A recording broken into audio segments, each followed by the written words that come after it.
Dear teachers, welcome to JSN English Learning. We are with Unit 5 of the revised PGTRB syllabus, and we are discussing with the sonnets of William Shakespeare, which are prescribed in this unit.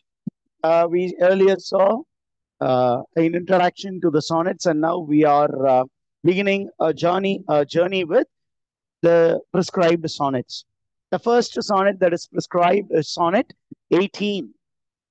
It is titled, Shall I Compare Thee to a Summer's Day? Now, the first question that comes to our mind is, was this the original title? No, Shakespeare did not title his sonnets, but the first line of the sonnet becomes the title of the sonnet.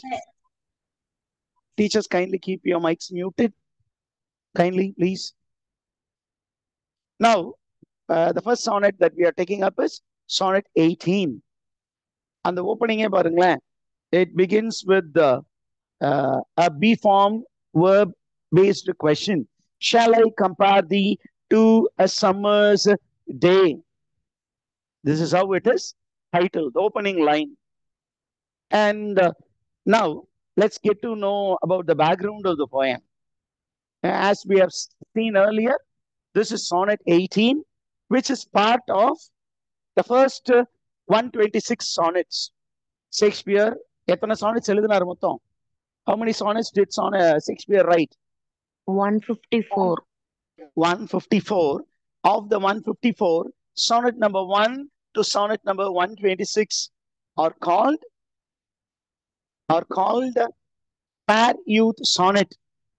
And within Fair Youth Sonnet, sonnet 1 to 17 are called Procreation Sonnet.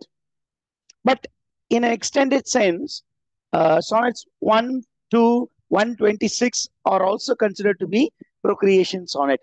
Appo in the sonnet pathina, what is the author trying to tell?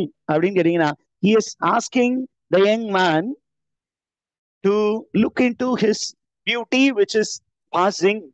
The young man is in his prime. Did you get that?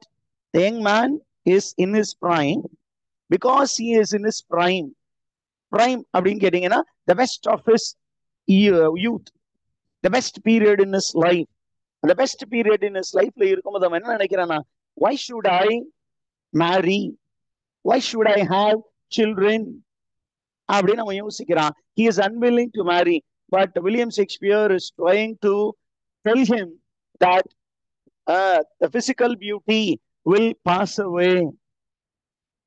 And when this information reaches the fair youth becomes a bit disturbed. But the author is trying to console the man, telling, don't worry, the beauty in your mortal body is passing. It will change. It will disappear. Whereas your beauty will be made permanent by my poetry. Your beauty will be made permanent by my poetry. He is trying to console the young man. Did you understand the concept, teachers?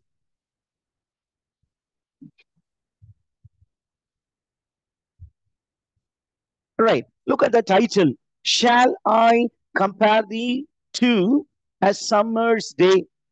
In the title, the first line, thee அப்படின்னு ஒரு word இருக்கு. What is the meaning of thee? You. It's old English word to mean you. Shall I compare you to a summer's day? But you எழுதாம ஏன் sir தி எழுதினாரு? ஷேக்ஸ்பியருக்கு தெரியலையா அப்படின்னு நீங்க question கேட்டீங்கன்னா, Shakespeare is very respectful to the young man because the young man was his benefactor, was his patron. So, with a lot of love, with a lot of care and admiration for the young man, he is addressing the young man and is asking whether he can compare him to a summer's day. So, thou is the beloved. It can be taken as a beloved or it can be taken as a fair youth. Now, look at the first line. There is a beautiful rhetorical device used. Okay. What is the literary device? It's called a rhetorical question. The author is just making the listener think. And what is the condition of the speaker? Question கேட்கலாம். ஏன்னா title ஓப்பனிங்ல பாத்தீங்கன்னா அவருக்கே ஒரு சின்னதா ஒரு doubt இருக்கு. அவனை summers டேன்னு கூப்பிடவா, கம்பேர் பண்ணவா, வேணாமா அப்படின்னு ஒரு சின்னதா the author is having a doubt whether he can proceed with the comparison or he should not proceed with the comparison. This state is called the state of aphoria. The என்ன state? Not euphoria. It is called aphoria. Aphoria na a state of uncertainty. Have you understood this concept, teachers? Yes, sir. Okay. ஏன் வந்து அவரு summers டேவுக்கு compare பண்ணட்டுமான்னு கேக்குறாரு அப்படின்னு கேட்டீங்கன்னா, summers day during summer on a day time it will be very very hot. Shall I compare thee to a hot summer day? That is the question. But he is not able to compare the young man to a hot summer day because we need to move to the next line. Because the young man was more lovely and more temperate. He is a combination of two qualities. என்ன அப்படின்னா, the young man was very very lovely and he was also very very temperate அப்படின்னு சொன்னா coldness. He was a combination of hot and cold. He was a combination of two different climatic condition. What is that climatic condition? One is he was hot and he was also cold. என்ன sir ஏதோ ஒன்று புரியாத மாதிரி இருக்கே அப்படின்னு you may ask this question.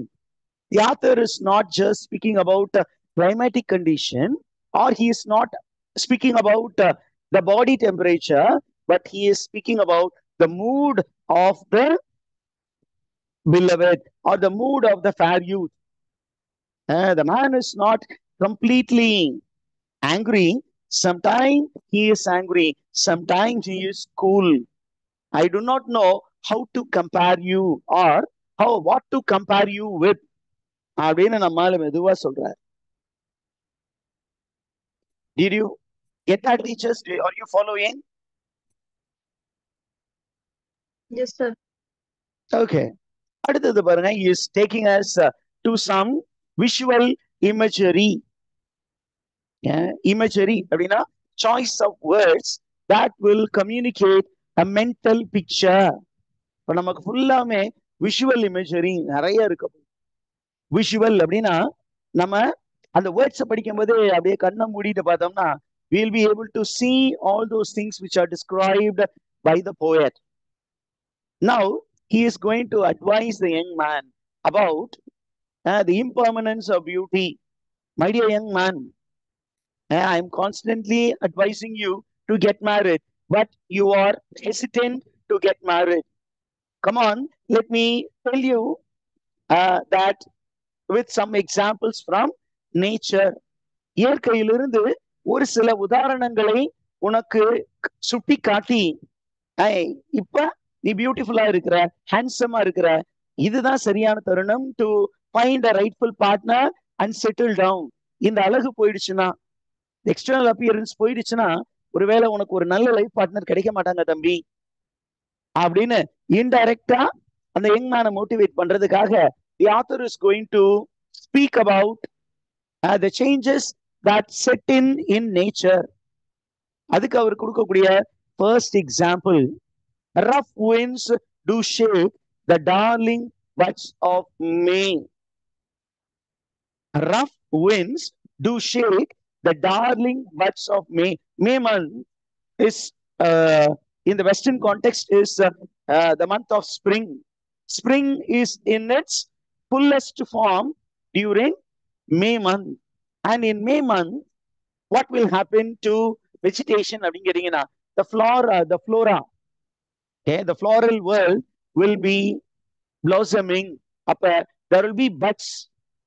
முட்டு வந்து அழகா பூக்கள் வந்து முட்டு வந்து அந்த முட்டை என்ன ஆகும் அப்படின்னு கேட்டீங்கன்னா rough winds will come and shake. Okay, rough winds will touch. When the rough wind touch a bud, what will happen? தமிழ்ல ஒரு பாட்டு இருக்கு, முட்டு ஒன்று மலர்ந்திட மறுக்கும், அதை எப்படி கண்டினியூ பண்ணுவாங்க, அத ஒரு கவிஞர் சொல்றாரு, முட்டு வந்து மலர்ந்திட மறுக்குது, அத அந்த சைடுல வரக்கூடிய காற்றோ அல்லது அந்த சைடுக்கு வரக்கூடிய ஒரு வண்டோ தட்டி தட்டி எழுப்பும். அந்த காத்து வந்து என்ன பண்ணுமா, அதை தட்டி அந்த முட்டா இருக்கிறத மலர வைக்கும். So the buds are unwilling to, or they are not in a position to blossom by themselves, but the rough wind will touch and shake it and will make it blossom. This is the first image that is given. Did you understand that, teachers? What is the author trying to say? சொல்லுங்க பார்க்கலாம். By giving this particular natural imagery.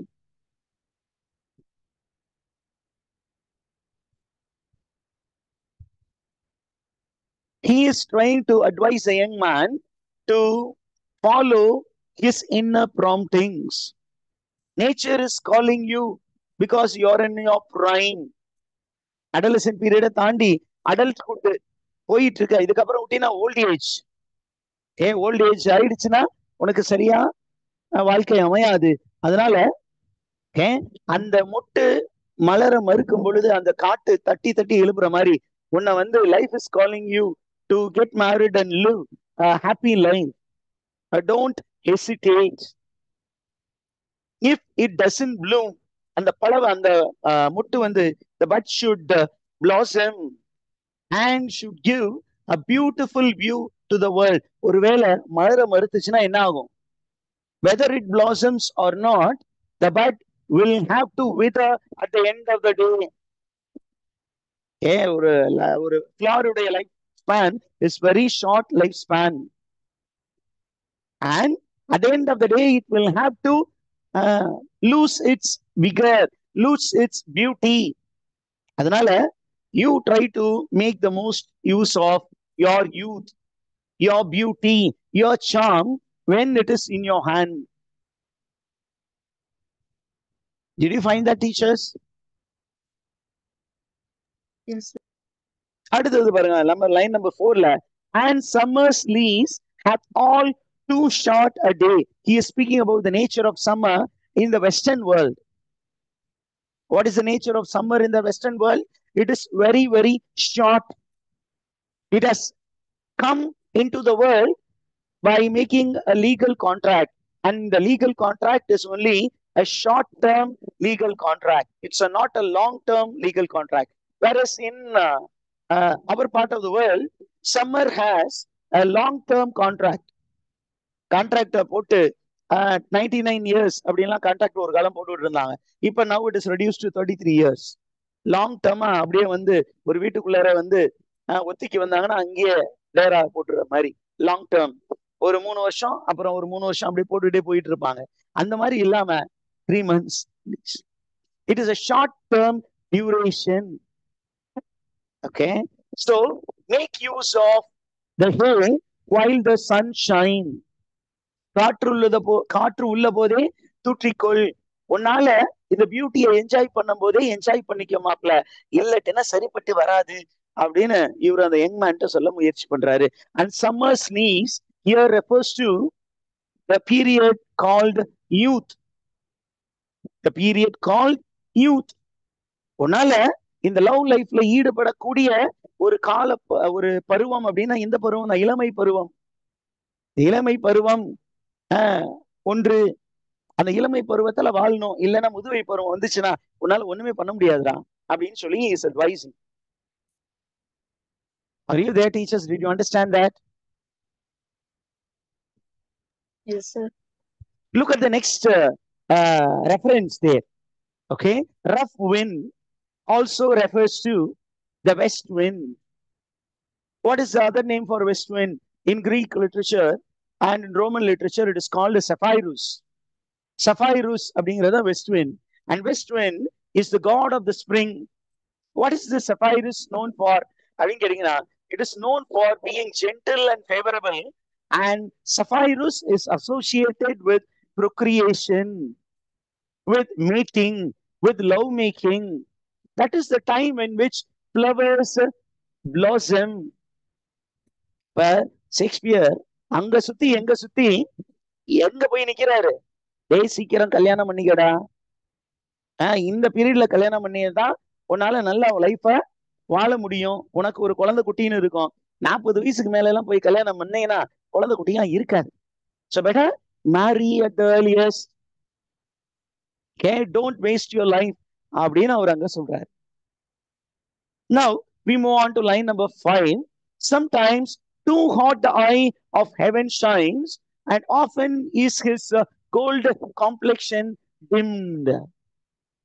He is speaking about the nature of life. என்ன அப்படின்னு கேட்டீங்கன்னா, he is going to speak about how sun burns the beauty of the flower.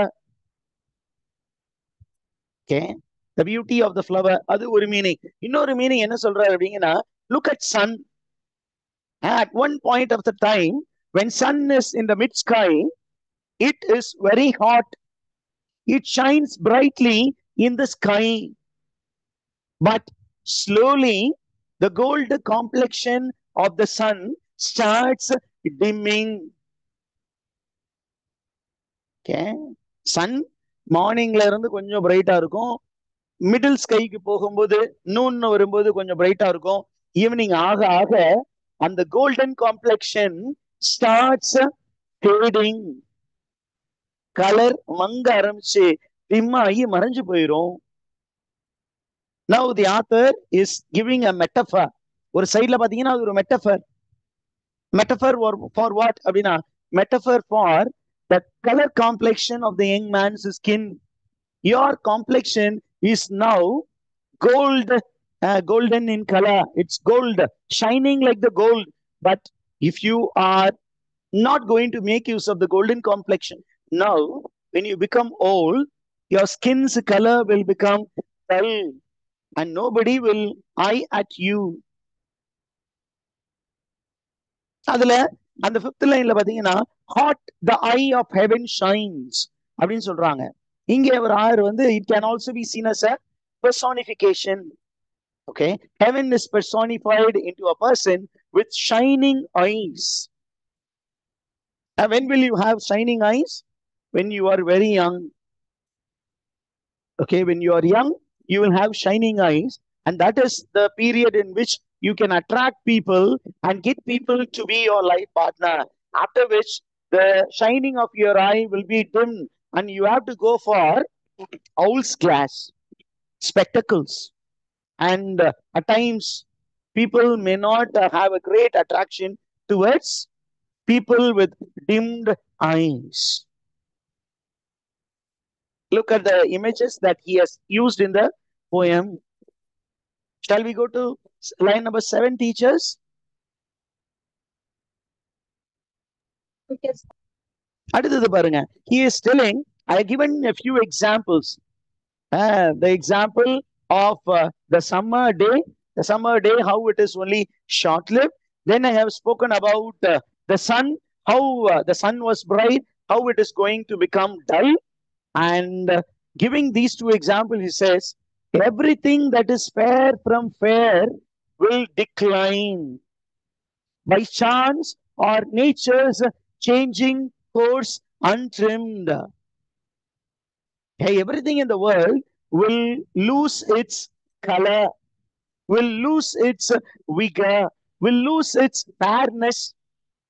The skin fair-ஆ இருக்கும், வலுவலுன்னு இருக்கும். It will be shiny when you are young, and time will damage it. And one of the theme of the poem is time versus beauty. Time will destroy your beauty. So before your beauty gets destroyed, please get married and live happily. அப்படி சொன்னோன்னே, this is number 8.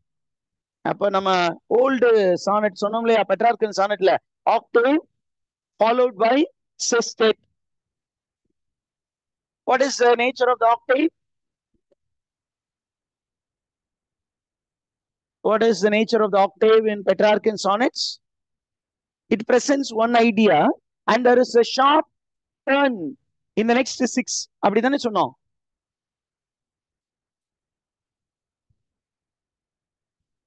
Yes, teachers? Yes or no? இப்ப eighth லைன்ல பாருங்க, அந்த eighth லைன்ல இவர் சொல்லி முடிச்சோன்னே the listener becomes very much saddened that his beauty is going to become short-lived. It is going to fade from him. உடனே என்ன பண்ற பாருங்க, டக்குன்னு ஒரு என்ன பண்றாரு, ஒரு கன்ஜங்ஷன் இன்ட்ரோடியூஸ் பண்றாரு. என்ன கன்ஜங்ஷன்? பட் அப்படின்னு ஒரு கன்ஜங்ஷன் இன்ட்ரோடியூஸ் பண்றாரு. எல்லாமே இயற்கையில இருக்கிற எல்லாமே கலர் மங்கி போகும், அழகு மங்கி போகும். But thy eternal summer shall not fade. Don't worry. Yours is eternal summer.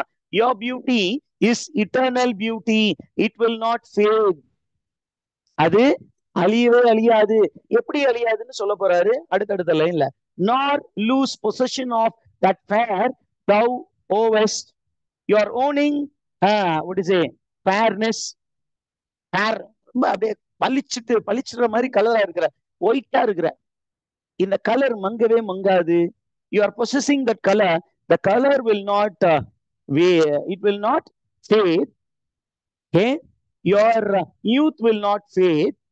And I assure you, line number 11 வராரு, nor shall death brag thou wanderest in his shade. Death நார்மலா என்ன சொல்லும் அப்படின்னா, I am the most powerful one. Everybody is moving under my shade. Everybody is moving in this world because they are afraid of me. They are traveling with the fear that I will damage them in and out. உள்புறமாகவும் வெளிப்புறமாகவும் நான் உங்களை damage பண்ணிடுவேன், எல்லாரும் பயத்தோடு திரிகிறார்கள் என்று ஒரு மமதையோடு அந்த death பேசுது. ஆனா உன் கேஸ்ல death cannot be proud because I am going to make you immortal by my poetry. Line number 11 note பண்ணி வச்சுக்கோங்க. Line number 11 okay uses okay a personification. It uses what? It uses the literary device called personification. Personification. What is personified? Death is personified as a proud person who believes that all the others in this world are under its control. It has complete control over the beauty and fairness of the people under the sky. ஆனா இவன் என்ன சொல்றான், Shakespeare, don't worry my dear young man, okay, you need not worry. Your summer is going to be an eternal summer. Forever you are going to be fresh. Forever you are going to be youthful. Your skin is going to be fair. Your eye is going to be shining. How? அப்படின்னா line number 12. When in eternal lines to time thou growest, so long as men can breathe or eyes can see, so long lives this, and this gives life to thee. He's telling, don't worry my dear friend, I'm going to make you immortal by writing poetry on you. I will make you immortal. I will make you ever fresh, ever youth by making you the subject matter of my poetry. That is the poem, teachers. Now look at the figures of speech. 13, 14 begins with the phrase so long, so long, so long. Abdina, for the sake of emphasis, he has used it, and the literary device is called anaphora. It is called anaphora. எதுக்கு அப்படின்னா, when you want to emphasize an idea, இந்த உலகத்தில் மனிதர்கள் வாழும் முட்டும், அவர்கள் வாழும் காலம் வரையிலும், கடைசி மனிதன் வாழும் வரையிலும் உன்னுடைய பியூட்டிக்கு அழிவே கிடையாது. ஏன்? என்னுடைய கவிதைக்கும் அழிவே கிடையாது. He is speaking about the nature of poetry. Poetry is eternal. Art is eternal. And I have made you immortal by writing poetry on your youth. I have celebrated your youth. I have celebrated your external appearance. So you will be ever alive in my poetry. அப்படின்னு சொல்லிட்டார். The last two lines are perfect example of என்ன couplet. It's a beautiful example of couplet. Coupletனா heroic couplet இங்க. ஏன் அப்படின்னு கேட்டீங்கன்னா இங்க பாருங்க. Look at these two words. Okay, what are the two words here? See thee. Rhymed iambic pentameter lines are called heroic couplet. வெறும் couplet இல்ல, என்ன couplet? Heroic couplet. Heroic couplet. சரி, அதற்கப்புறம் வேற என்ன சார் லிட்டரரி டிவைஸ் இவர் இங்க use பண்ணியிருக்காரு அப்படின்னு கேட்டீங்கன்னா line number 14 so long lives this அப்படின்னு அந்த ஆர்டரை வந்து ரிவர்ஸ் பண்ணி போட்டிருக்காரு. எப்படி கரெக்டா எழுதணும்? what is the right way to put it? The right way to put it is, okay, this loves, this lives, so long this lives, and this gives life to thee. My this அப்படின்னு இதை எதை சொல்றாரு? Poetry. As long as my poetry is read by people, so long you will be alive. Even after how many centuries? After 4 centuries, we are still reading the sonnets of William Shakespeare, and we still marvel at, we keep thinking about the beauty of the fair youth. Shakespeare அவரை fair யூத்னு சொல்லியிருப்பாரு. அப்ப அவர் எப்படி இருப்பாரு? நமக்கு தெரிஞ்சதெல்லாம் ஒரு சில heroes தான். இவரு ஷாருக் கான் மாதிரி என்றும் இளமையா இருப்பாரா? சல்மான் கான் மாதிரி இருப்பாரா? அல்லது அஜித் குமார் மாதிரி இருப்பாரா? இல்ல ஒரு காலத்துல சாக்லேட் பாயா இருந்த பிரசாந்த் மாதிரி இருப்பாரா? எப்படி இருப்பாரு அப்படின்னு even today while reading we think about the beauty of the young man. Have you understood all these things, teachers? Yes, sir. அதற்கப்புறம் பாருங்க இதுல come to line number 7. இங்க பாத்தீங்கன்னா there is a beautiful example of alliteration. What is alliteration?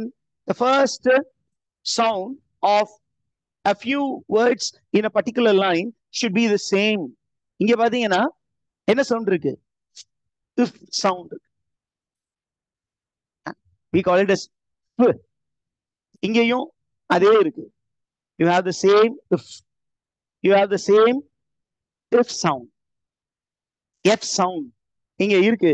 So it is a beautiful device called alliteration. Come down. Okay, வேற எங்க sir இருக்கு இதுல? எங்களுக்கு எல்லாம் சொல்லி கொடுத்துருங்க அப்படின்னு சொன்னா come down to line number 14. Here you have the repetition of E. This gives life அப்படிங்கிற E sound gets repeated somewhere in the middle of the word. அதனுடைய ஆர்டர் எப்படி இருந்தாலும் சரி, அந்த வேர்டுக்குள்ளார ஒரே சவுண்ட் E அப்படிங்கிற ஒரு vowel sound repeats. When a vowel sound gets repeated in a poetry line, it is an example of assonance. Did you get that, teachers? Do you have any doubt regarding this poem?